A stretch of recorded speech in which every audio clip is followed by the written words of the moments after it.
Good morning बच्चा लोग, कैसे हैं आप सभी? शानदार, बेहतरीन और जबरदस्त होंगे मेरे भाई। आज की क्लास में फिर से आपका स्वागत है। ठीक है, एक बार सभी बता देंगे सभी कैसे हैं। ये हैं आप ठीक? हाँ मेरे भाई ठीक नहीं, अभी थोड़ी डाउन है, लेकिन अभी क्या है, 1-2 दिन का गैप हो गया, फिर भी मतलब मैं कोशिश कर रहा हूँ यार। देखो कोई बात नहीं, चलो बताओ सभी अच्छे हैं। चलो देखो, जितनी देर की होती है उतनी देर कर लेंगे क्लास, कोई बात नहीं है ना। चलो बताएंगे एक बार सभी कैसे हैं। भी अच्छे हैं, चलो। तो रिवीजन संडे को ही होगा मेरे भाई, है ना, रिवीजन संडे को ही होगा।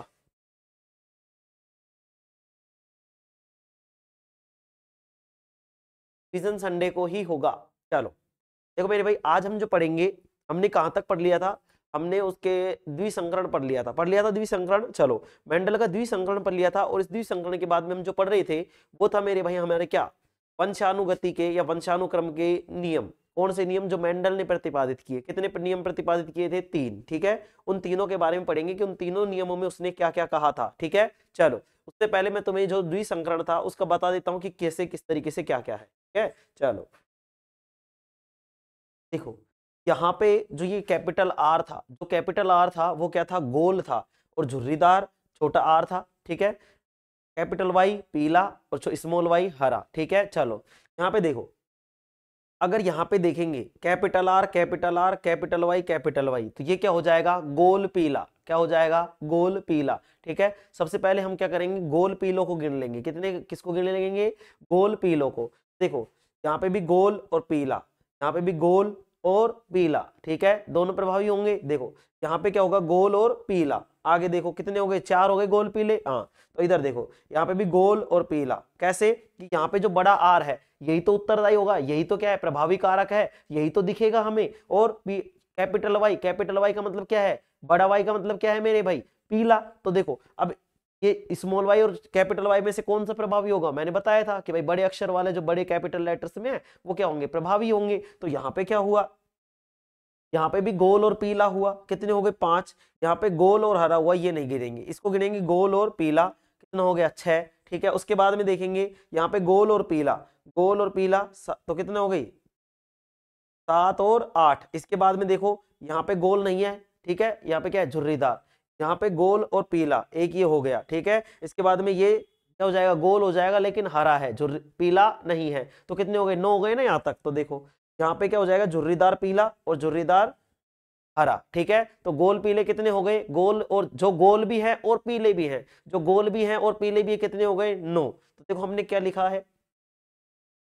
गोल पीले बीज कितने हैं? 9। कितने हैं? 9। अच्छा, अब गिनेंगे गोल हरे बीज। गोल हरे बीज, जो गोल है और कैसे हैं? हरे हैं। गोल है और क्या है? हरे। ठीक है, मतलब कि हमको क्या ढूंढना है? देखो समझेंगे। गोल के लिए क्या होगा? एक तो आर और कैपिटल आर, गोल तो ये हो गया।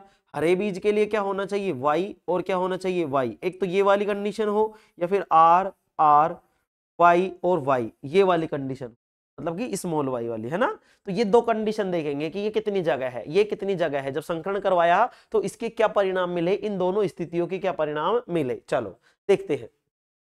देखो कैपिटल आर कैपिटल वाई ये नहीं है, कैपिटल आर कैपिटल वाई ये नहीं है, मतलब वाई तो हमें क्या चाहिए? दोनों। दोनों क्या चाहिए? वाई हमें स्मॉल चाहिए। क्या चाहिए? स्मॉल। ठीक है, तो चलो इसमें नहीं है, इसमें नहीं है, इसमें नहीं है। ठीक है, इसमें है क्या? इसमें है क्या बताओ? इसमें नहीं है, इसमें है। तो एक तो ये हो गया, राउंड का मतलब गोल, और वाई का मतलब क्या हो गया? हरा। तो गोल हरा, एक तो ये है। इसके बाद में ये नहीं है, यहाँ पे डबल वाई छोटे हैं इसलिए ये हो जाएगा। क्यों? क्योंकि आर भी है, कैपिटल आर मतलब गोल भी है, और बड़ा वाई का, छोटे वाई का मतलब क्या है? हरा। तो 2 हो गए। तीसरा देखते हैं, यहाँ पे नहीं होगा, यहाँ पे भी नहीं होगा, क्योंकि बड़ा वाई छोटा वाई है। यहाँ पे भी बड़ा वाई, यहाँ पे भी बड़ा वाई छोटा वाई, इसलिए नहीं है। यहाँ पे देखेंगे बड़ा वाई छोटा वाई, यहाँ पे दोनों छोटे वाई हैं। क्या है? दोनों छोटे वाई। और ये क्या है? आर। आर का मतलब गोल है, तो गोल ये हो गया। कितने हो गए? 3। ठीक है, यहाँ पे देखेंगे ये क्या हो गया? झुर्रीदार हो गया। क्या हो गया? झुर्रीदार पीला। ये क्या हो जाएगा? झुर्रीदार और हरा। तो हमको तो गोल और हरे ढूंढने थे, तो कितने थे? 3। तो देखो देखे, गोल हरे बीज, गोल हरे बीज कितने हैं? 3। अब देखेंगे झुर्रीदार पीले बीज। झुर्रीदार पीले बीज का मतलब क्या है? कि जिसमें झुर्री भी पड़ रही हो। क्या पड़ रही हो? झुर्रीदार। ठीक है, झुर्रीदार का मतलब है मेरे भाई आर आर और कैपिटल वाई और स्मॉल वाई। ठीक है, और क्या हो जाएगा? Small R R small Y, sorry small Y नहीं, capital Y capital Y, capital Y और कैपिटल वाई, ये दोनों ढूंढ रहे हैं कि ये दोनों कैसे, क्यों, क्योंकि देखो इसमें झुर्रीदार के लिए तो ये प्रभावी है, स्मॉल आर क्या है, प्रभावी झुर्रीदार के लिए, और ये कैपिटल वाई क्या हो जाएगा, पीला। अब देखो यहाँ पे झुर्रीदार के लिए ये है और कैपिटल वाई क्या बताएगा, पीला, तो एक हो या दो हो, ये सारी चीजें। अब देखो हमें ये दोनों स्थितियां देखनी है कि संकरण के बाद में ऐसी कितनी स्थितियां बनी है, कितने इसके परिणाम आए हैं, चलो देखते हैं। देखो क्या ढूंढना था हमें, दो स्मॉल आर थे, क्या थे, दो स्मॉल आर। तो यहाँ पे देखो, यहाँ पे capital R capital R capital are, यहाँ तक तो दूसरी लाइन तक तो है नहीं, तीसरी लाइन में भी ये कैपिटल ये कैपिटल ये कैपिटल ये कैपिटल, तो ये नहीं है। अब बचे कितने, चार। अच्छा देखो स्मॉल आर और कैपिटल वाई, ये क्या हो जाएगा, पीला हो जाएगा, कौन सा, झुर्रीदार पीला। ये कौन सा हो जाएगा, झुर्रीदार पीला। ये कौन सा हो जाएगा, झुर्रीदार पीला। ये कौन सा हो जाएगा, झुर्रीदार हरा। लेकिन हमें तो झुर्रीदार पीले चाहिए, तो क्या हो जाएंगे झुर्रीदार पीले, एक दो तीन, तो कितने हो गए, तीन परिणाम हो गए। देखो तो झुर्रीदार पीले की इतनी बीज है, तीन है, कोई दिक्कत इसमें। अच्छा झुर्रीदार हरा, झुर्रीदार हरे बीज का मतलब क्या है मेरे भाई, इसमें झुर्रीदार का मतलब स्मॉल आर, और झुर्रीदार है हरा बीज है, इसलिए वाई स्मॉल वाई और स्मॉल वाई। कोई दिक्कत इसमें, कोई दिक्कत इसमें मेरे भाई, स्मॉल आर स्मॉल वाई, कोई दिक्कत इसमें बताओ, कोई दिक्कत इसमें, कोई दिक्कत नहीं।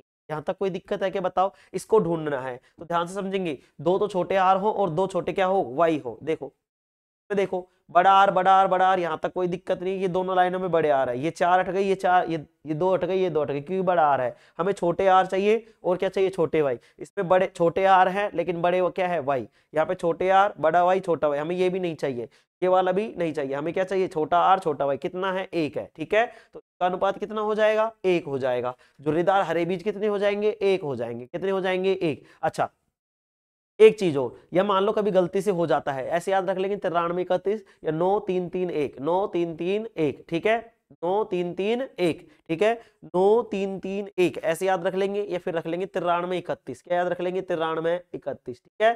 चलो ठीक है, कोई दिक्कत इसमें, चलो आ जाओ, कोई दिक्कत नहीं है ना मेरे भाई। चलो अब क्या करेंगे, देखो इसमें क्या करेंगे भाई, तुम्हें पता नहीं है, मान लो तुमने इसमें कुछ कर दिया, एक दो कुछ ऐसे लिख दिया, मान लो गलती से तुमसे नहीं, मतलब नहीं लिखा गया, तुमने 8 3 3 1 ऐसे कर दिया, या फिर 9 4 3 1 ऐसे कर दिया, 9 2 3 1 ऐसे कर दिया, ऐसे कर दिया मान लो, तो क्या याद रखेंगे कि कितने परिणाम बने टोटल, बताओ कितने परिणाम बने। तो गुरुजी 1 2 3 4 5 6 7 8 9 10 11 12 13 14 15 16, कितने परिणाम बने, 16 बने। अच्छा इधर देखेंगे कितने परिणाम बने, 16। क्या यहाँ पे भी 16 आ रहा है क्या, इनका योग, 9 और 3 12 3 15 और 1 16, मतलब कि ये सारी चीजें सही है, मतलब कि सारे चीजों को हमने क्या ले लिया है, इंक्लूड कर लिया है। कोई दिक्कत इसमें बताओ, इसमें कोई दिक्कत। अब ये देखो यहाँ पे जीनोटाइप की बात करोगे तो जीनोटाइप एक बहुत बड़ी संख्या हो जाएगी, जो कि हमसे नहीं पूछता। वो क्या पूछता है, द्विसंकरण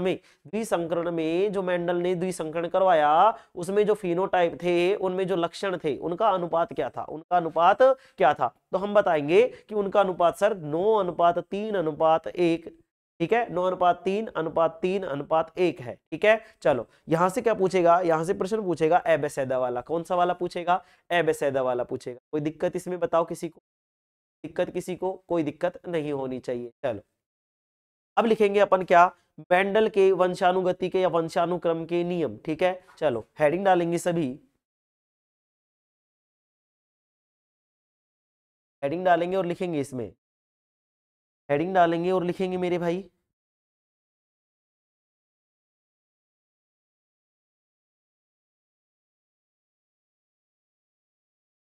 ठीक है,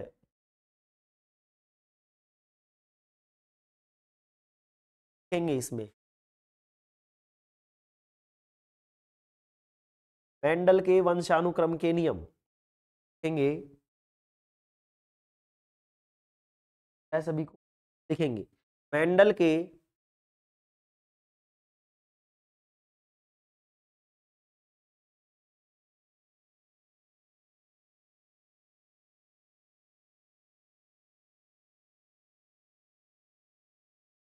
मेंडल के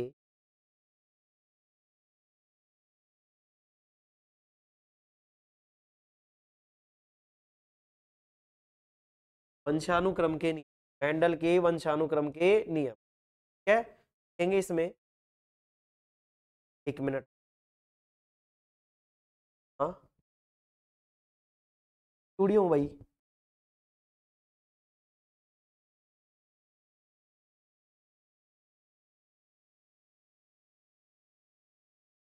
देखो मेंडल के वंशानुक्रम के नियम, इसने कितने नियम प्रतिपादित किए मेरे भाई, कितने नियम दिए इसने, ध्यान से समझेंगे, कितने नियम प्रतिपादित किए इसने, दिए थे मेरे भाई 3 नियम। कितने नियम दिए, 3 नियम। ठीक है, कितने नियम दिए थे, 3 नियम। ठीक है, कौन कौन सा दिया, तो मेरे भाई पहला तो दिया इसने प्रभुत्व का नियम, ठीक है, दूसरा दिया इसने किसका, बताओ किसका दिया था, पृथक्करण का नियम, और तीसरा कौन सा दिया था, स्वतंत्र अपव्यवहन का नियम, स्वतंत्र अपव्यवहन का नियम। ठीक है, मेंडल के वंशानुक्रम के नियम। ठीक है, तो यहां लिखेंगे मेंडल ने, मेंडल ने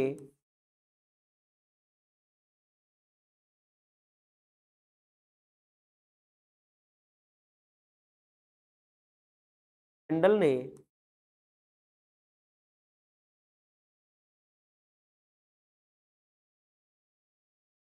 वंशानुक्रम के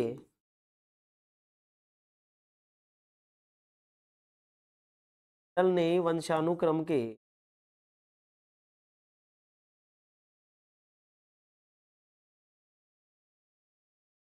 नियम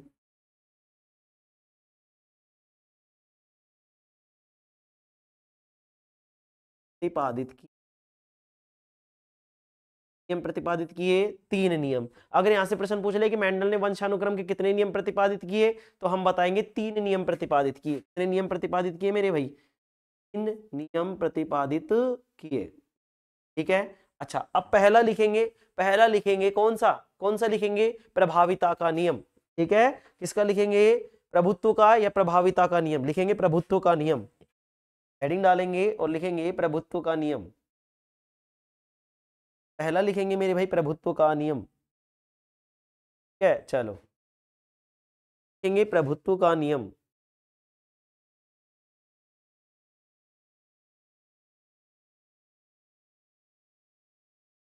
एक बार लिख लेंगे फिर मैं समझाऊंगा, प्रभुत्व का नियम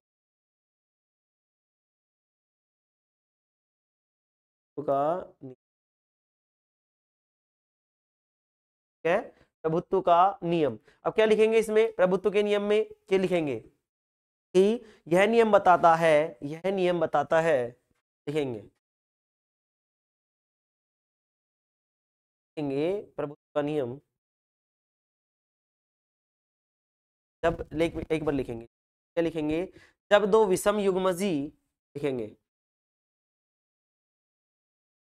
तब दो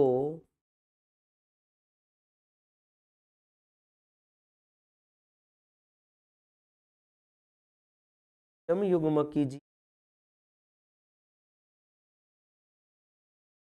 ने क्या कहा, प्रभुत्व का नियम। प्रभुत्व का नियम का मतलब है जिसने प्रभाव दिखाया, जिसने प्रभाविता दिखाई। ठीक है, इसको प्रभाविता का नियम भी कहते हैं। एक मिनट चेंज कर देते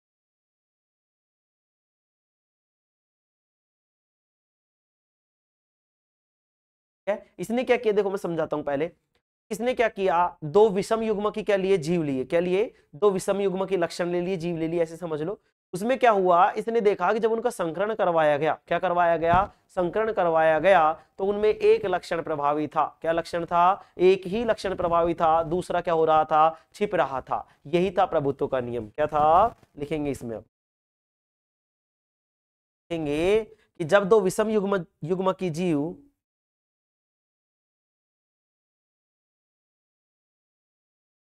जब दो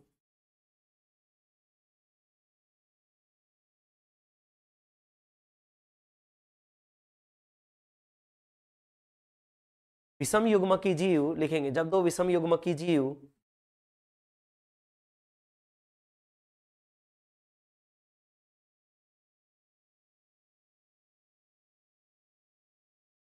एक दूसरे से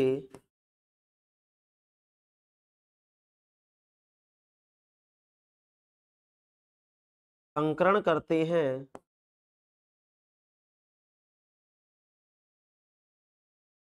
तो क्या होंगे, बताओ क्या होगा, मैंने बताया था तुम्हें, बताओ क्या होगा, कि एक लक्षण तो उनका क्या हो जाएगा मेरे भाई, एक लक्षण तो क्या हो जाएगा, तो लिखेंगे करते हैं तो कुछ लक्षण मतलब प्रभावी लक्षण, वो तो क्या होते हैं, दिखते हैं। और अप्रभावी लक्षण, जो कुछ लक्षण होते हैं अप्रभावी, वो उनके क्या हो जाते हैं, छिप जाते हैं।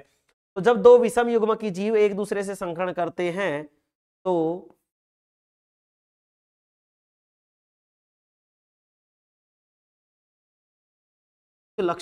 कुछ लक्षण का मतलब कौन से लक्षण, जो प्रभावी है। तो कुछ लक्षण ब्रैकेट में लिखेंगे प्रभावी लक्षण, कुछ लक्षण मतलब कि लिखेंगे प्रभावी लक्षण। ये क्या होते हैं, अगली पीढ़ी में स्थानांतरित हो जाते हैं। ठीक है, जब दो विषम युग्म की जीव एक दूसरे से संकरण करते हैं तो कुछ लक्षण मतलब कि प्रभावी लक्षण अगली पीढ़ी में दिखाई देते हैं। लिखेंगे क्या, लिखेंगे प्रभावी लक्षण अगली पीढ़ी में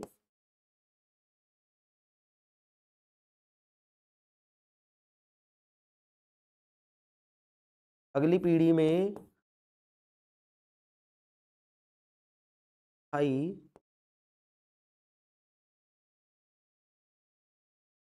देते हैं तथा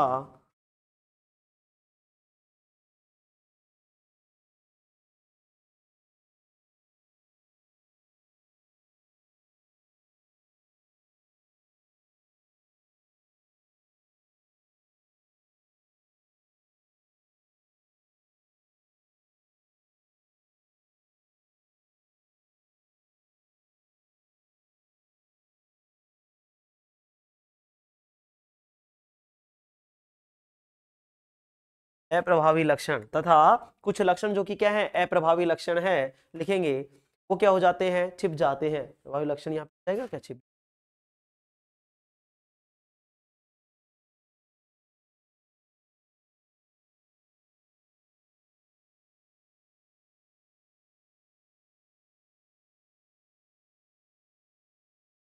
जाते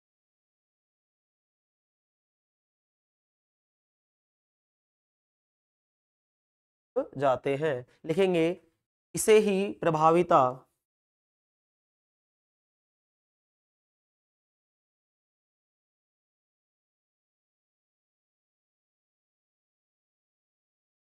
भाविता या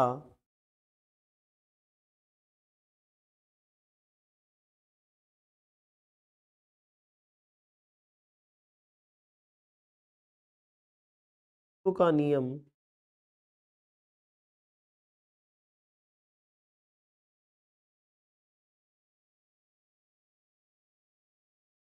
कहा जाता है। क्या कहा जाता है, इसे ही प्रभाविता या प्रभुत्व का नियम कहा जाता है। ठीक है, दूसरा लिखेंगे पृथक्करण का नियम, दूसरा यहीं पे लिखेंगे, तीसरा अगले उसमें लिख लेंगे स्लाइड में, यहाँ पे लिखेंगे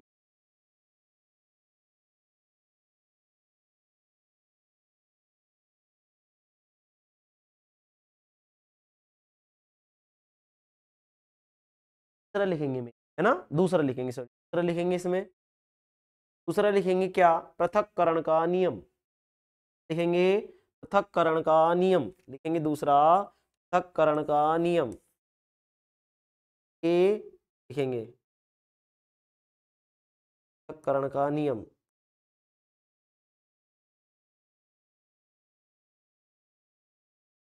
पृथक्करण का नियम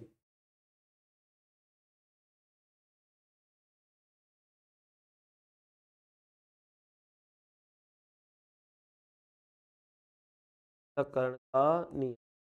आज कुछ है तुम्हारे लिए स्पेशल, तुम्हारे लिए कुछ स्पेशल है क्या आज, बताओ, तुम्हारे लिए कुछ स्पेशल है, याद है क्या तुम्हें, तुम्हारे लिए कुछ है जो है, बताओ देखिए क्या है आज, पृथक्करण का नियम। लिखेंगे इस नियम के अनुसार किसी विशेष लक्षण के लिए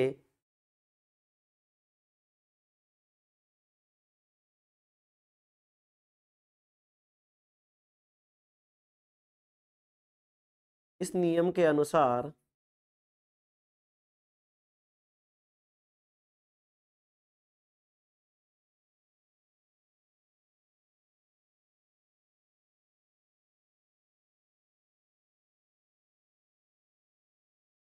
इस लक्षण के लिए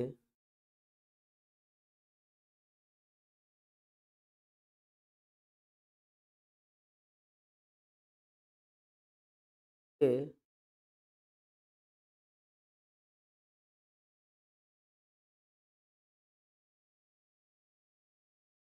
जिम्मेदार कारक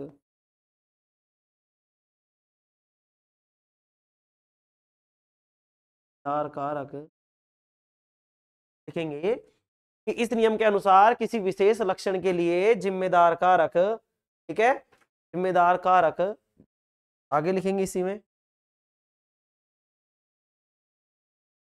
कारक सबकी जीन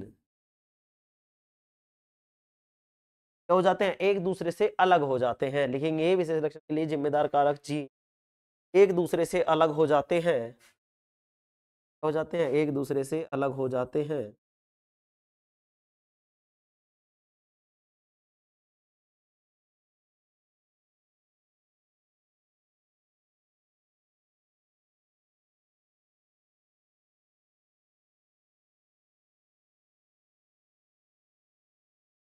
दूसरे से अलग हो जाते हैं और क्या करते हैं बताओ, और क्या करेंगे, युग्मकों में क्या हो जाएगा बताओ, और युग्मकों में क्या हो जाएंगे, लिखेंगे और युग्मकों में चले जाते हैं, और युग्मकों में चले जाते हैं, युग्मकों में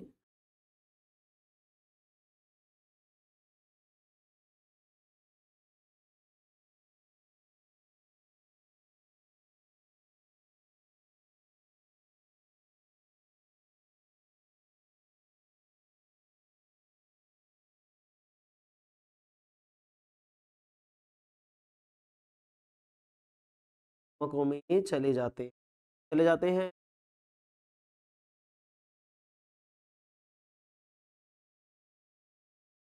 और युग्मकों में चले जाते हैं, और कहाँ चले जाते हैं, युग्मकों में चले जाते हैं, ताकि प्रत्येक युग्मक में लिखेंगे चले जाते हैं, ताकि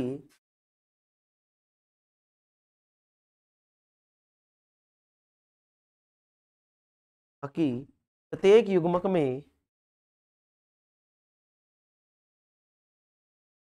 एक युग्मक में एक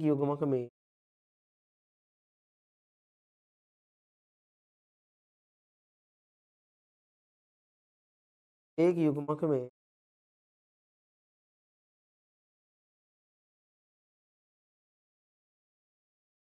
केवल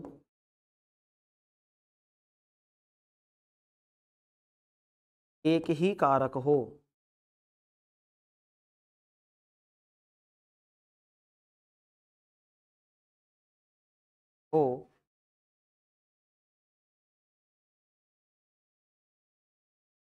से ही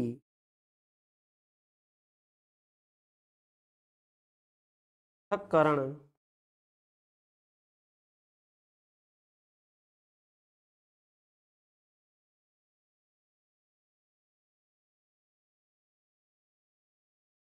करण का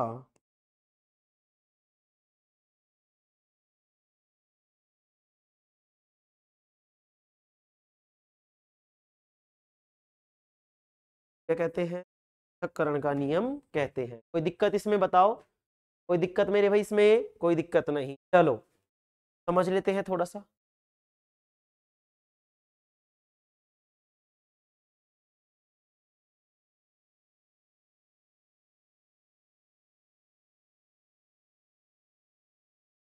देखो मेरे भाई ध्यान से समझेंगे, मेंडल के वंशानुक्रम के नियम, मेंडल के वंशानुक्रम के नियम, देखो तो मेंडल जो था उसने 3 नियम प्रतिपादित किए, 3 नियम निकाले। कितने नियम निकाले, 3 नियम। तो कौन कौन से नियम निकाले, देखो मेंडल ने वंशानुक्रम के 3 नियम प्रतिपादित किए, मतलब कि 3 नियम उसने क्या किए, बनाए। पहला था प्रभुत्व का नियम। प्रभुत्व का मतलब समझो प्रभाविता का नियम, प्रभाविता का मतलब प्रभाव का नियम, कि कौन सा जीन है, कौन सा ऐसा लक्षण है जो प्रभावी होता है, जो प्रभावी होता है। तो इसने बताया, क्या बताया, जब दो विषम युग्मकी जीव, विषम युग्मकी का मतलब जैसे कि अपन ने देखा था, एक तो एक्स था और एक क्या था मेरे भाई, एक कैपिटल एक्स था, ठीक है। या फिर ऐसे देख लो कि एक अपन ने देखा था कैपिटल टी और एक देखा था स्मॉल टी, तो ये विषम युग्मकी हो गए। विषम युग्मकी का मतलब अलग अलग युग्मक हो गए, एक तो स्मॉल और एक क्या है, कैपिटल टी है। देखो ध्यान से देखेंगे, जब दो विषम युग्मकी जीव एक दूसरे से संकरण करते हैं तो कुछ लक्षण, मतलब कि जो कि प्रभावी है, वो अगली पीढ़ी में दिखाई देते हैं, मतलब कि जिनका प्रभाव रहता है वो तो अगली पीढ़ी में दिख जाते हैं, लेकिन जो अप्रभावी होते हैं वो क्या हो जाते हैं, छिप जाते हैं। इसी को इसने कह दिया प्रभाविता का नियम, मतलब जिसका प्रभाव दिखा वो प्रभावी और जिसका नहीं दिखा वो अप्रभावी, और इसी को इसने नाम दे दिया प्रभाविता का नियम। बताओ आ गई बात समझ में? कोई दिक्कत ऐसी जो तुम्हारे समझ में नहीं आ रही हो? चलो आगे देखते हैं। पृथक्करण का नियम। इस नियम के अनुसार किसी विशेष लक्षण के लिए जिम्मेदार कारक, इस नियम के अनुसार इसने क्या कहा कि किसी विशेष लक्षण के लिए, किसी विशेष लक्षण के लिए जिम्मेदार जो कारक है, मतलब जो जीन है, एक दूसरे से अलग हो जाते हैं। क्या हो जाते हैं? अलग। ध्यान से समझेंगे। जैसे मान लो एक ये था कैपिटल टी और स्मॉल टी, इसमें कितने कारक हैं? 2। तो इस नियम के अनुसार किसी विशेष लक्षण के लिए जिम्मेदार कारक, ये किसके लिए है? लंबाई के लिए, और ये किसके लिए है? बौनेपन के लिए। किसके लिए? बौनेपन के लिए। आगे देखेंगे, विशेष लक्षण के लिए जिम्मेदार कारक मतलब कि जो जीन है एक दूसरे से अलग हो जाते हैं। क्या हो जाते हैं? एक दूसरे से अलग, मतलब कि टी अलग हो जाएगा और टी अलग हो जाएगा। ठीक है, आगे देखो, अलग हो जाते हैं और युग्मकों में चले जाते हैं। कहां चले जाते हैं? युग्मकों में चले जाते हैं, ताकि प्रत्येक युग्मक में केवल एक ही कारक हो। प्रत्येक युग्मक में क्या हो? एक ही कारक। मतलब ये युग्मक बनाएगा तो ध्यान से समझेंगे। जैसे मान लो इसने ये बना लिया, इसने ये बना लिया, तो अब जैसे ये युग्मक बना और ये वाला युग्मक बना, तो देखो ध्यान से समझेंगे। इसमें क्या समझेंगे कि ये वाला जो कारक है और ये वाला जो कारक है वो विशेष चीज के लिए क्या है मेरे भाई? विशेष चीज के लिए क्या है? कारक है। विशेष चीज के लिए क्या है? ये कारक है, उत्तरदायी है। ठीक है, जैसे कि ये किसके लिए होगा? लंबे के लिए। किसके लिए? लंबे के लिए। ठीक है, ये लंबाई के लिए होगा और ये वाला किसके लिए होगा? बौनेपन के लिए। किसके लिए? बौनेपन के लिए। ध्यान से समझेंगे, किसके लिए होगा? बौनेपन के लिए होगा। किसके लिए? बौनेपन के लिए। बौनेपन के लिए। ठीक है, तो बौनेपन के लिए ये उत्तरदायी हो गया। तो ये विशेष कारक है इनका। क्या है? विशेष कारक। तो विशेष कारक के लिए क्या बोला इसने बोला है कि किसी विशेष लक्षण के लिए जिम्मेदार। तो ये वाला किसके लिए था? लंबाई के लिए था, लंबाई का लक्षण था। ये वाला बौनेपन का लक्षण था। तो विशेष लक्षण के लिए, ठीक है, विशेष लक्षण के लिए जो जिम्मेदार कारक है, जो जीन है, वो एक दूसरे से क्या हो जाते हैं? अलग हो जाते हैं। और जैसे ही अलग होते हैं वो किसमें चले जाते हैं? युग्मकों में चले जाते हैं। क्यों चले जाते हैं? ताकि प्रत्येक युग्मक में केवल एक ही कारक हो। क्या हो? प्रत्येक युग्मक में केवल एक ही कारक हो। इसे ही क्या कहा जाता है? पृथक्करण का नियम कहते हैं। इसे ही क्या कहते हैं? पृथक्करण का नियम कहते हैं। बताओ कोई दिक्कत इसमें? इसमें पृथक्करण का मतलब होता है अलग अलग करना, तो ये अलग अलग हो जाएगा। प्रभुत्व का नियम का मतलब जिसका प्रभाव हो उसको प्रभाविता का नियम कह देंगे। पृथक्करण में अलग अलग हो जाएंगे। क्यों हो जाएंगे? ताकि उसमें एक ही कारक क्या हो? प्रभावी हो। ये सारी चीजें। बताओ इसमें कोई दिक्कत किसी को? कोई दिक्कत होनी नहीं चाहिए पहली बात तो, और अगर है तो बताएंगे मेरे भाई। बताओ ऐसी कोई चीज जो इसमें समझ में नहीं आई हो। ठीक है, आ गई सभी की समझ में? आ गई क्या? बताओ। हाँ सर आ गई। चलो आ गई तो आगे लिखेंगे हम तीसरा नियम। इसका लिखेंगे स्वतंत्र अपव्यवन का नियम। स्वतंत्र अपव्यवन का नियम क्या लिखेंगे? स्वतंत्र अपव्यवन का नियम डालेंगे मेरे भाई।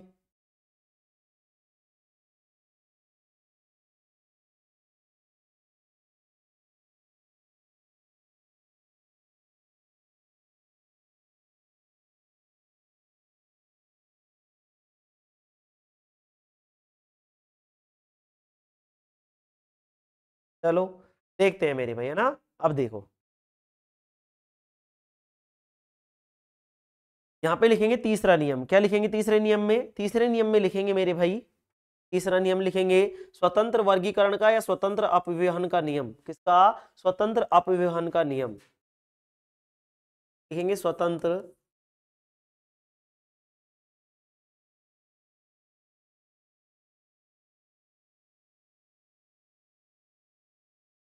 अपव्यवहन, अपव्यव या वर्गीकरण का नियम।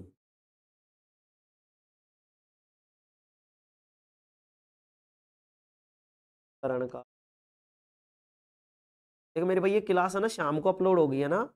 ये क्या है मेरे भाई, नेट नहीं चल रहा, नेट की वजह से थोड़ा सा मतलब ऐसे ही चल जाता है, कई बार दिक्कत आ जाती है की वजह से। ठीक है ना। हाँ नहीं, हाँ नहीं, ठीक है। शाम को एक क्लास आ जाएगी तुम्हारी। क्यों लिए मैंने, तुम्हें पता है आज क्लास क्यों लिए? नहीं पता ना तुम्हें? हाँ, आज तुम्हारा दिन है। कौन सा दिन आज तुम्हारा? हाँ मेरे भाई, तुम्हारा दिन है आज, कौन सा? हैप्पी चिल्ड्रंस डे, ठीक है। तो सभी को बाल दिवस की हार्दिक शुभकामनाएं, ठीक है। चलो देखते हैं आगे। स्वतंत्र अपव्यय या वर्गीकरण का नियम, इसमें लिखेंगे इस नियम के अनुसार, लिखेंगे इस नियम के अनुसार, लिखेंगे इस नियम के अनुसार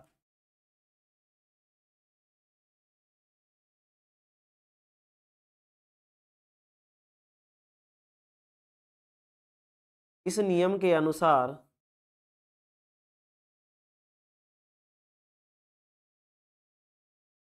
विभिन्न लक्षणों के कारक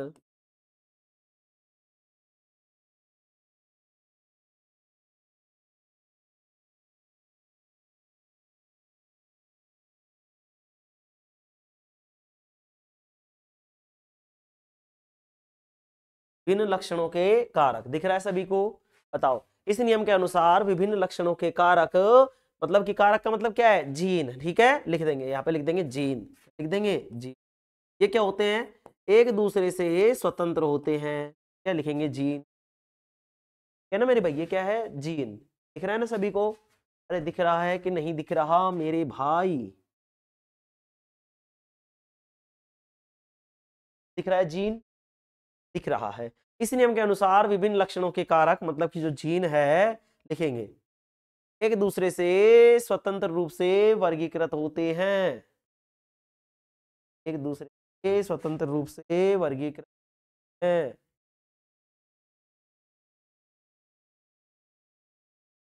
ये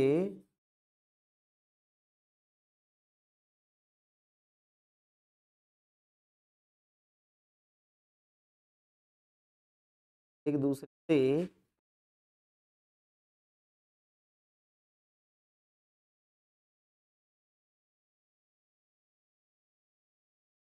स्वतंत्र रूप से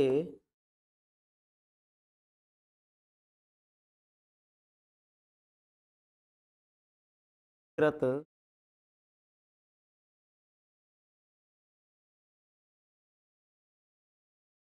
हैं।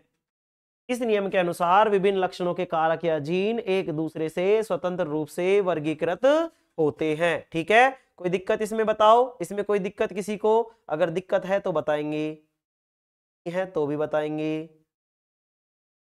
बताओ, कोई दिक्कत नहीं है? चलो अब आगे लिखेंगे, आगे लिखेंगे सभी।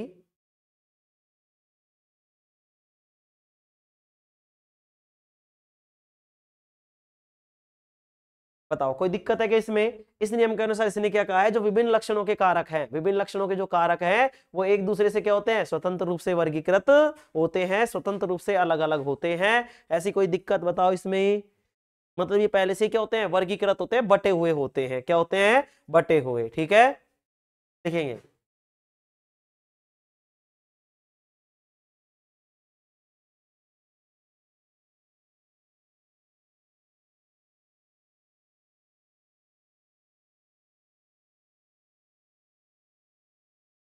ठीक है ना भाई। वर्गीकृत का मतलब क्या होता है? बटे हुए होते हैं, ठीक है। चलो अब लिखेंगे लिंग निर्धारण। अब हम पढ़ेंगे लिंग निर्धारण कि जो लिंग है वो किस तरीके से निर्धारित होता है। बच्चा होगा, बच्ची होगी, मतलब लड़का होगा या लड़की होगी, ठीक है, या फिर ट्रांसजेंडर होगा, जो भी होता है किस तरीके से होता है, किस तरीके से उनमें क्या क्या दिक्कतें आती हैं, किस तरीके से क्या क्या चेंजेस आते हैं, ऐसा क्या चीज होती है जिसकी वजह से जुड़वा बच्चे हो जाते हैं, क्या क्या दिक्कतें आती है, क्या क्या समस्याएं आती है, क्या क्या किस तरीके से हमें, मतलब किन किन चीजों का ध्यान रखना चाहिए, सारी चीजें इसमें बताई गई हैं, ठीक है। तो हम बताएंगे कि पहले क्या, कि जो लिंग निर्धारण होता है वो किस तरीके से होता है, लिंग निर्धारण किस तरीके से होता है। तो हेडिंग डालेंगे सभी,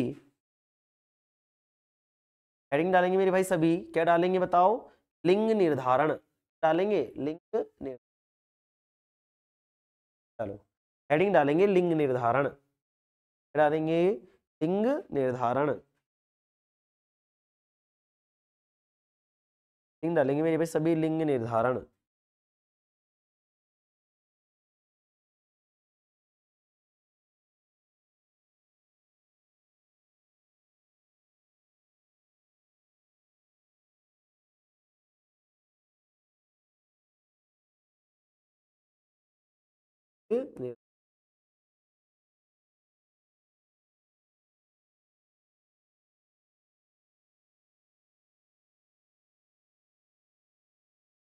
ठीक है ना। लिंग निर्धारण, इसमें लिखेंगे मेरे भाई लिंग निर्धारण में लैंगिक जनन में अलग अलग स्पीसीज, लैंगिक जनन में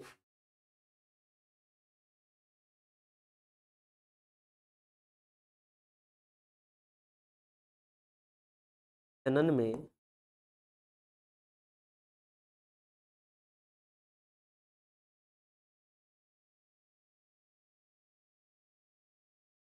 लैंगिक जनन में लिखेंगे अलग अलग स्पीसीज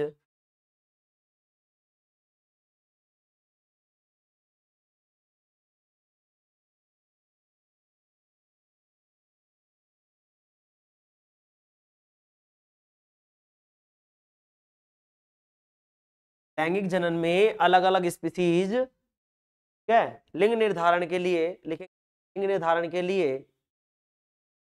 लैंगिक जनन में अलग अलग स्पीसीज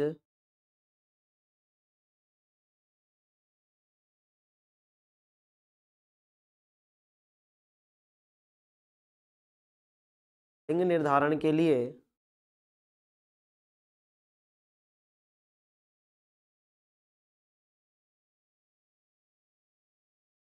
धारण के लिए अलग अलग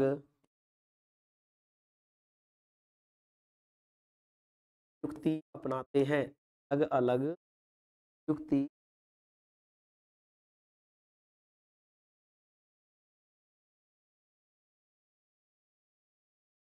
अलग अलग अपना अलग अलग युक्ति क्या करते हैं, अपनाते हैं। अलग अलग युक्ति, युक्ति का तरीके हैं, ठीक है। अलग अलग तरीके, अलग अलग युक्ति अपनाते हैं।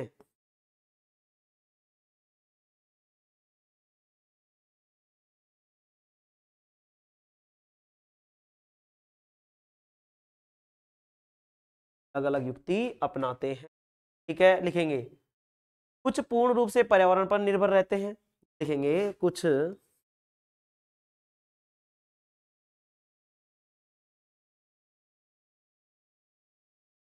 पूर्ण रूप से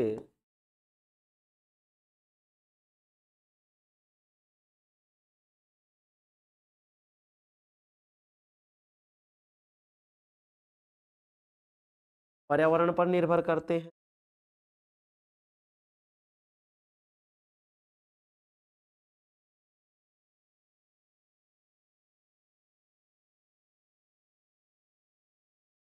पर निर्भर करते हैं। कुछ तो पूर्ण रूप से पर्यावरण पर निर्भर करते हैं। किस पर निर्भर करते हैं बताओ, पूर्ण रूप से पर्यावरण पर निर्भर करते हैं। कुछ प्राणियों में, कुछ प्राणियों में लिंग निर्धारण, जबकि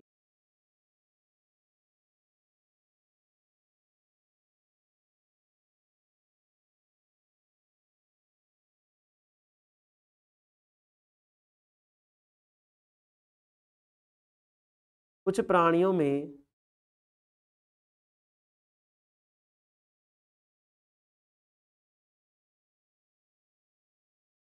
प्राणियों में निर्धारण किससे होता है, निषेचित अंडे से। किससे होता है, निषेचित अंडे से। तो लिखेंगे जबकि कुछ प्राणियों में लिंग निर्धारण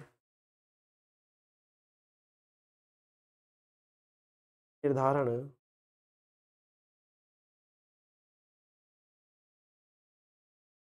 लिंग निर्धारण निषेचित अंडे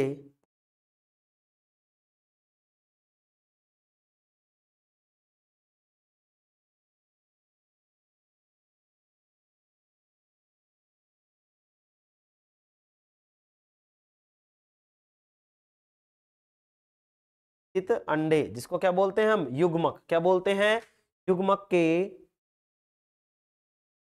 युग्मक के अंडे, युग्मक के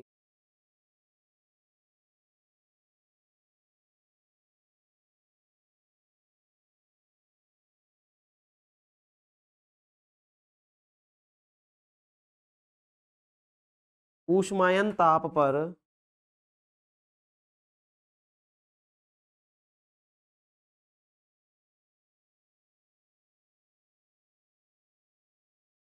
निर्भर करता है।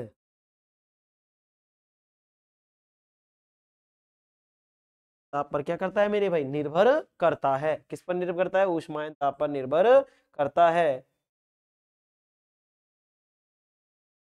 है कुछ पूर्ण रूप से परिमाण पर निर्भर करते हैं, जबकि कुछ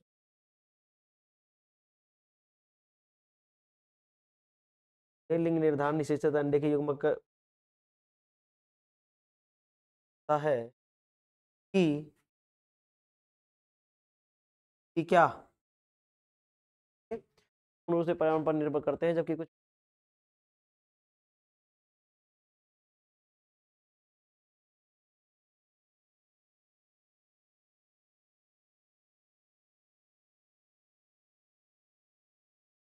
है।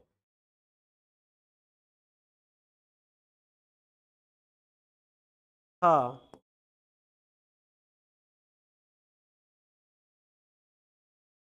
यह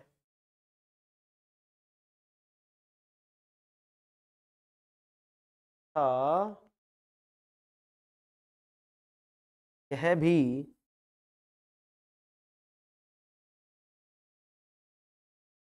निर्भर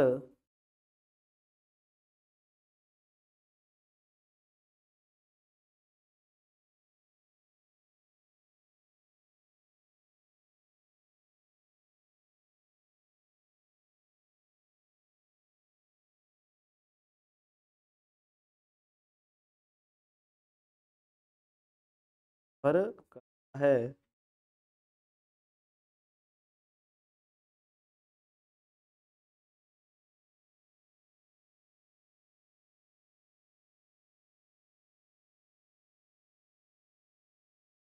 संतति नर होगी या मादा, संतति नर होगी या मादा,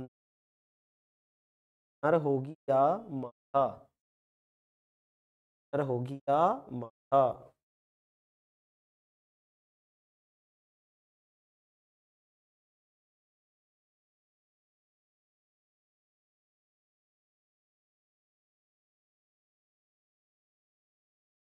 ठीक है, आगे लिखेंगे इसमें घोंगे जैसे प्राणी,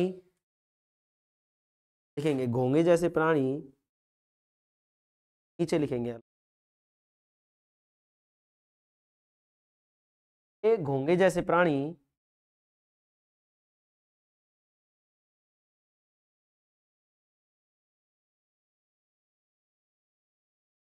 ये जैसे प्राणी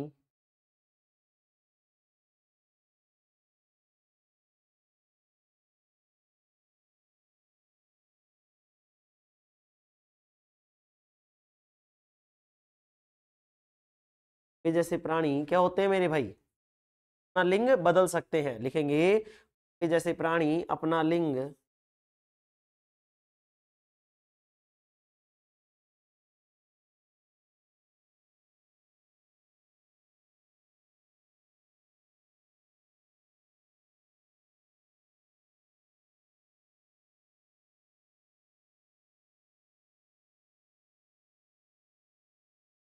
बदल सकते हैं।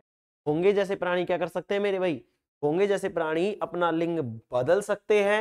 अतः, अतः लिखेंगे अतः इनमें, अतः इनमें लिंग निर्धारण आनुवांशिक नहीं है।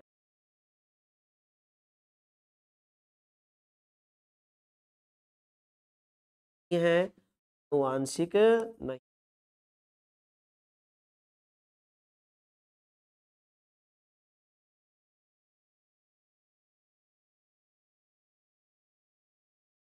ठीक नहीं है। घोंगे जैसे प्राणी अपना लिंग बदल सकते हैं, घोंगे जैसे प्राणी अपना लिंग बदल सकते हैं। ठीक है, अतः इनमें लिंग निर्धारण आनुवांशिक नहीं है।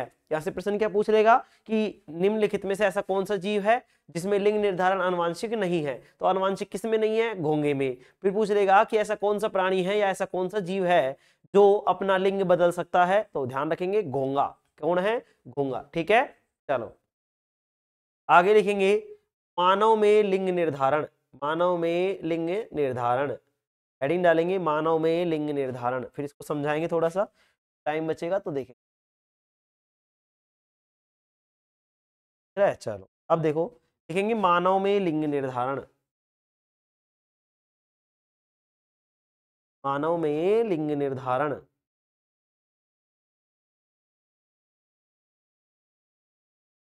में लिंग,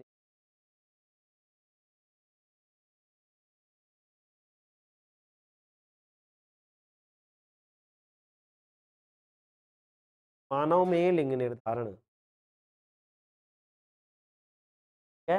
हेडिंग डालेंगे मानव में लिंग निर्धारण।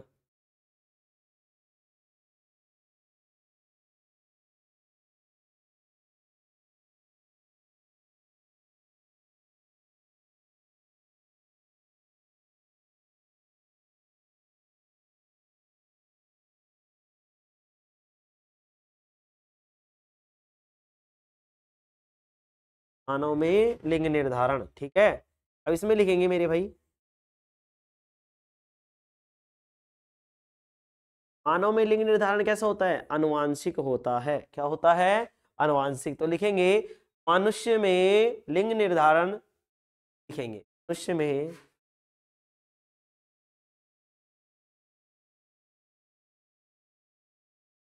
मनुष्य में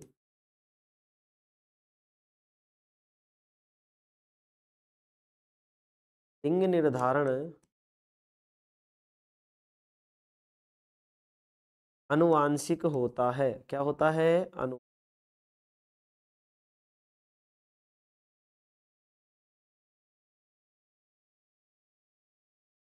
मनुष्य में लिंग निर्धारण अनुवांशिक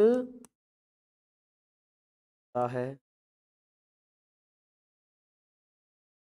अर्थात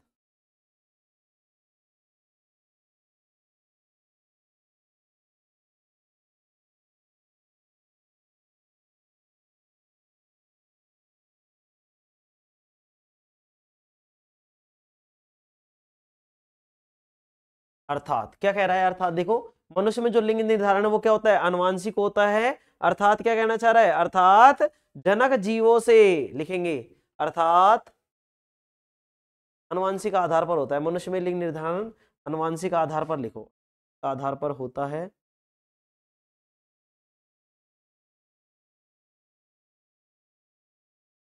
लिंग निर्धारण अनुवांशिक आधार पर होता है, आधार पर अनुवांशिक होता है। तो मतलब ये होता है, अनुवांशिक का मतलब तो भाई जो पापा का है वो ही, मतलब ऐसे ऐसे थोड़ी होगा। तो लिखेंगे आधार पर, मनुष्य में जो लिंग निर्धारण है अनुवांशिक आधार पर होता है, अर्थात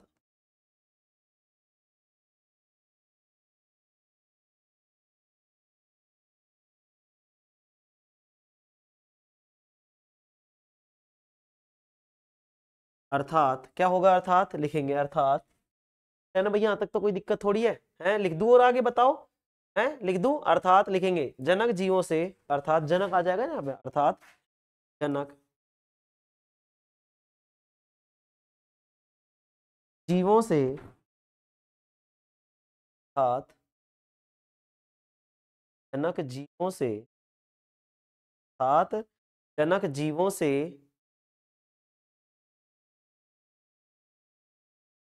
अर्थात जनक, अर्थात जनक जीवों से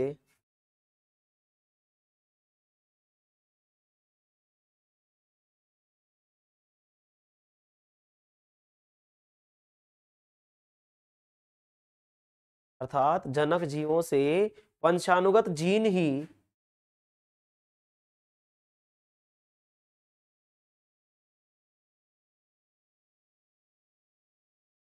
इस बात का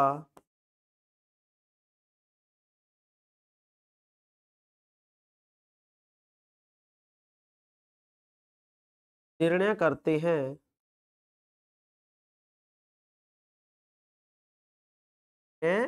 हैं। मनुष्य में लिंग निर्धारण अनुवांशिक आधार पर होता है, अर्थात जनक जीवों से, अर्थात जनक वंशानुगत जीन बात का निर्णय है, बात का निर्णय तो संतति होगी कि, करते हैं कि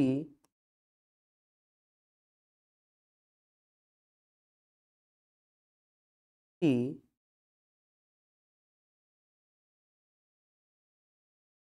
लड़का होगा या लड़की, का होगा या लड़की, का होगा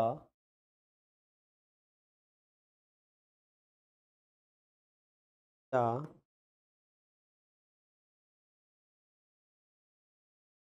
की। ठीक है, चलो अब लिखेंगे लिंग गुणसूत्र। क्या लिखेंगे? हेडिंग डालेंगे लिंग गुणसूत्र। क्या डालेंगे मेरे भाई? लिंग गुणसूत्र। चलो एक बार इसको समझ लेते हैं। तीसरा नियम अपन ने समझ लिया था, अब हम देखेंगे लिंग निर्धारण। लिंग निर्धारण, लैंगिक जनन में, कौन से जनन में? लैंगिक जनन में। तो जनन कितने प्रकार का था बताओ? कितने प्रकार का था? तुम बोलोगे सर 2 प्रकार का था। कितने प्रकार का था? 2 प्रकार का।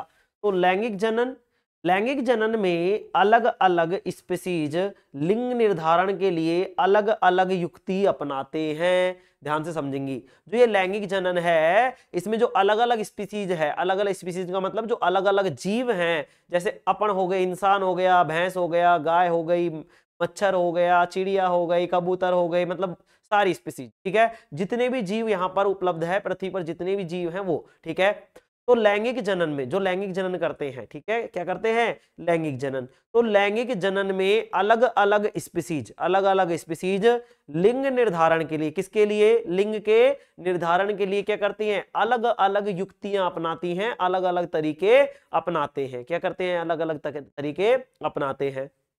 ध्यान से समझिए कैसे अपनाते हैं गुरुजी। कुछ जीव होते हैं जो पूर्ण रूप से पर्यावरण पर निर्भर करते हैं। किस पर निर्भर करते हैं? पर्यावरण पर।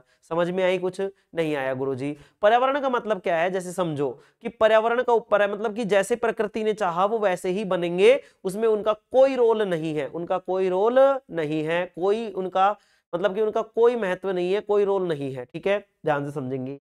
कुछ पूर्ण रूप से पर्यावरण पर निर्भर करते हैं, कुछ तो क्या होंगे कि पूरी तरीके से डिपेंडेंट होंगे किस पे मेरे भाई? एनवायरमेंट पर, मतलब कि पर्यावरण पर।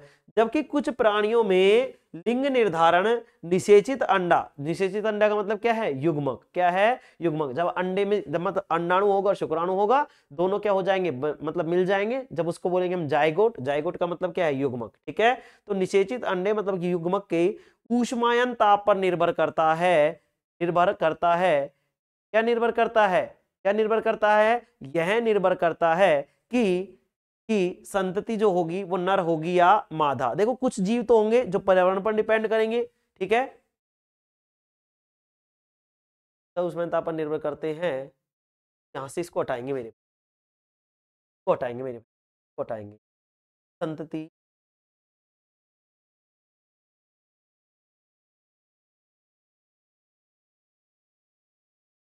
नर होगी या मादा।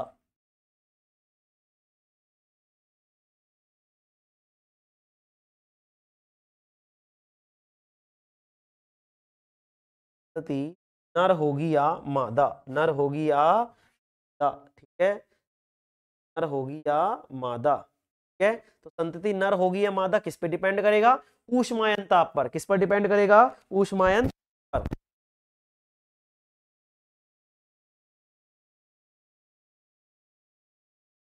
चलो, की संतति नर होगी या मादा, नर होगी या मादा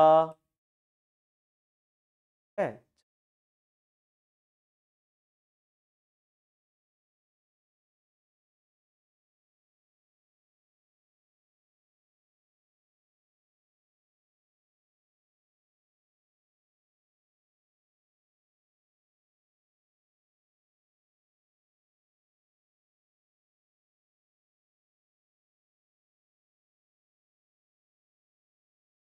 की नर होगी या मादा। क्या मेरे भाई? संतति नर होगी या मादा। क्या है?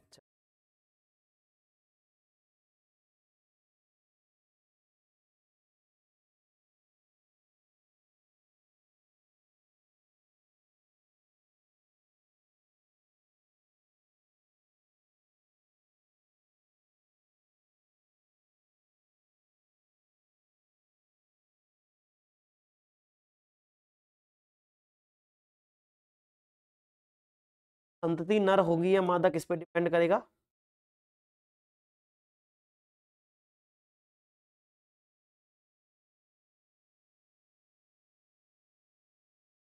है, चलो आगे देखेंगे इसमें मेरे भैया ना। चलो ठीक है, तो देखो कुछ पूर्ण रूप से पर्यावरण पर निर्भर करते हैं कि जैसे बन जाएंगे वैसे कोई दिक्कत नहीं है, जबकि कुछ प्राणियों में जो लिंग निर्धारण है वो निषेचित अंडे मतलब कि जो युग्मक है उसके ऊष्मायन ताप पर निर्भर करता है। किस पर निर्भर करेगा? ऊष्मायन ताप पर, कि टेम्परेचर ज्यादा है या कम है, उसके ऊपर भी क्या होता है मेरे भाई, लिंग का निर्धारण होता है। ठीक है, तो निर्भर करता है कि संतति नर होगी या मादा, तो किस पर डिपेंड करेगा? कुछ तो पर्यावरण पर निर्भर रहेंगे और कुछ क्या होगा, कुछ प्राणी में जो लिंग निर्धारण है वो निषेचित जो अंडा है मतलब जो युग्मक है उसके ऊष्मायन ताप पर निर्भर करता है। किस पर निर्भर करेगा? ऊष्मायन ताप पर। ठीक है, चलो घोंगे जैसे प्राणी अपना लिंग बदल सकते हैं, अतः इनमें लिंग निर्धारण आनुवांशिक नहीं है। तो ध्यान से समझ लेंगे, जो घोंगा है, घोंगा एक ऐसा प्राणी है, घोंगा एक ऐसा प्राणी है, एक ऐसा जीव है जो अपना लिंग बदल सकता है, मतलब कि नर भी हो बन सकता है और मादा भी बन सकता है। अतः इनमें लिंग निर्धारण आनुवांशिक नहीं है। कैसा नहीं है? आनुवांशिक। आनुवांशिक का मतलब क्या होता है मेरे भाई? एक पीढ़ी से दूसरी पीढ़ी में इनके ऐसा नहीं है, ये अपना लिंग बदल सकते हैं, इनमें कोई भी आनुवांशिक जीन की जरूरत नहीं पड़ती। दूसरी बात, मानव में लिंग निर्धारण, मानव में लिंग निर्धारण, तो ध्यान से समझेंगे कि जो मनुष्य है उसमें लिंग निर्धारण आनुवांशिक आधार पर होता है। कैसा होता है? आनुवांशिक आधार पर होता है, अर्थात जनक जीवों से वंशानुगत जीन ही, जनक जीवों से वंशानुगत जीन ही इस बात का निर्णय करते हैं, क्या निर्णय करते हैं कि जो संतति है, जो बच्चा पैदा होगा, जो संतान होगी वो लड़का होगा या लड़की। तो मनुष्य में लिंग निर्धारण आनुवांशिक आधार पर होता है, पहली बात तो ये ध्यान रखेंगे। तो आनुवांशिक किसमें नहीं होता? घोंगे जैसे प्राणी में नहीं होता। अच्छा, लिंग निर्धारण किसमें आनुवांशिक होता है? तो मनुष्य में लिंग निर्धारण कैसा होता है? आनुवांशिक होता है, अर्थात जनक जीवों से वंशानुगत जीन ही, जनक जीवों से, जनक का मतलब जो जीव पैदा करेंगे उनके मतलब उनसे ही क्या होगा? वंशानुगत जीन ही इस बात का निर्णय करते हैं कि संतति लड़का होगा या लड़की। अच्छा, भी जीन कौन से होते हैं? तो मनुष्यों में जो जीन होते हैं, देखो मेरे, एक तो नर में जीन होगा और एक मादा में जीन होगा। तो अब ये कौन से हैं? लैंगिक जीन है। कौन से जीन है? लैंगिक गुणसूत्र है, लैंगिक जीन है। अभी गुणसूत्र मतलब जीन का मतलब गुणसूत्र, तो ऐसे गुणसूत्र कौन से होते हैं? तो हम बोलेंगे उनको लैंगिक गुणसूत्र या लिंग गुणसूत्र। ठीक है, क्या बोलेंगे? लैंगिक गुणसूत्र मतलब सेक्सुअल, क्या बोलेंगे गुणसूत्रों को बताओ? जीन्स, तो सेक्सुअल जीन्स। ठीक है, अब देखो ये क्या करते हैं, इनमें होता है, एक तो होता है XX और एक होता है XY। जब इनमें संकरण करवाया जाता है तो 50-50% चांस बन जाते हैं कि 50% मतलब 50% तो होगा कि लड़का बनेगा, मतलब आधे चांस तो लड़के बनने के और आधे चांस लड़की बनने के, इस तरीके से। ठीक है, तो हम कैसे पता लगा सकते हैं? क्या नहीं मेरे भाई, हम पता नहीं लगा सकते कि लड़का होगा या लड़की, लेकिन जीन जो है वो डिसाइड कर लेते हैं कि इसमें ये वाला जीन अगर प्रभावी है, ये अगर जीन प्रभावी है। वो किससे पता चलेगा? संकरण के बाद पता चलेगा। इसको पता चलेगा? वो भी हमारे जीन को, हमको पता चलेगा क्या? नहीं, ऐसे पता थोड़ी चलता है भाई तुमने आज मान लो कि आज तुमने मतलब बच्चे के लिए तुमने मतलब प्रोसेस किया, तुमने बच्चे को उत्पन्न करने की प्रक्रिया आज की, और ऐसा थोड़ी है कि तुम्हें कल पता चल जाएगा कि बच्चा लड़का होगा या लड़की। ऐसा थोड़ी है, ऐसा नहीं है, ऐसा नहीं है। तो कैसा होगा? इसमें होता है संकरण। ध्यान से लिखेंगे एक बार, लैंगिक गुणसूत्र। क्या लिखेंगे? लैंगिक गुणसूत्र, या लिखेंगे लिंग गुणसूत्र। हेडिंग डालेंगे मेरे भाई सभी, लिंग गुणसूत्र। क्या डालेंगे? लिंग गुणसूत्र। क्या डालेंगे मेरे भाई? लिंग गुणसूत्र। हेडिंग डालेंगे लिंग गुणसूत्र। ठीक है, चलो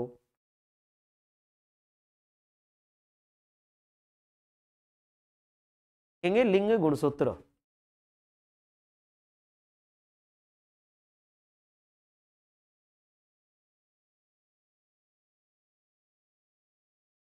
गुणसूत्र,